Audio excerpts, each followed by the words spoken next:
Now, let's go to these liberals, okay? They also have some thoughts that are, in my opinion, detrimental, right? And scary, which deserves some blame for people going further right than they've been in the past, okay? Things like allowing people to riot in the streets for some ideas, tearing up their own towns. That's scary to people, okay? Now, the liberals, just like those on the right, have current political philosophies and ideologies that are really just smokescreen ideas. They are not the basic and the trueness of what it is to be liberal. As we have seen before, that the ideas have been clouded. So let's clarify once again what it means to truly be liberal.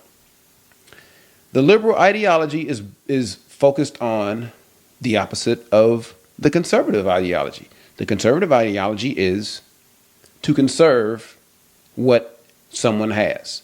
And these principles are beyond Edmund Burke, how some people think Edmund Burke is the founder of modern conservatism. He's not. These principles have been around since the beginning of man. And what the idea is the people who have the control of things wish to keep it and keep the access to resources, which is the main idea. And the liberal philosophy, which it seems like all we can do as human beings these days is think in two-dimensional terms, which really dumbs us down.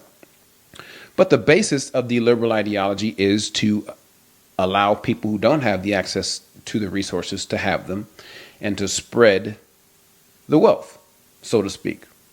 Okay? Now that we've cleared that out, all these other ideas, gay rights and border policies and COVID vaccinations.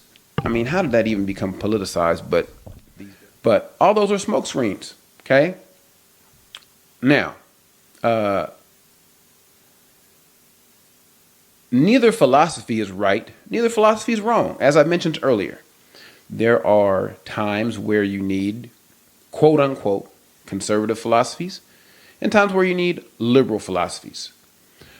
The problems occur when they get clouded and controlled by those in power who direct you, whether you're liberal or conservative, to do what they want you to do. So the left is absolutely culpable in the way that our body politic is currently operating. You cannot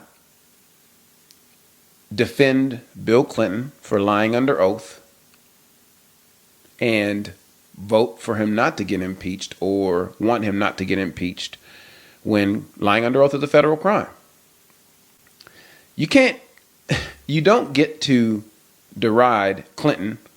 I mean, you don't get to deride Trump for what he's doing and then be okay with what Clinton did. Now, there's other things Clinton did that are way worse than lying under oath that people don't know about, or a lot of people don't know about. And I'm not talking about the pizza parlor kitty conspiracies. I'm talking about stuff that actually happened. We'll get into that in later episodes. But here's the deal. You don't get to be a hypocrite. Okay? If the president commits a federal crime, he should be impeached no matter who he is. That's the first thing. The other thing is that there are some far, quote unquote, left groups that are creating mayhem that is antithetical to humanity and creating confusion and mayhem in a way that is pushing the right people, or the center right people even, further right, which is creating more division.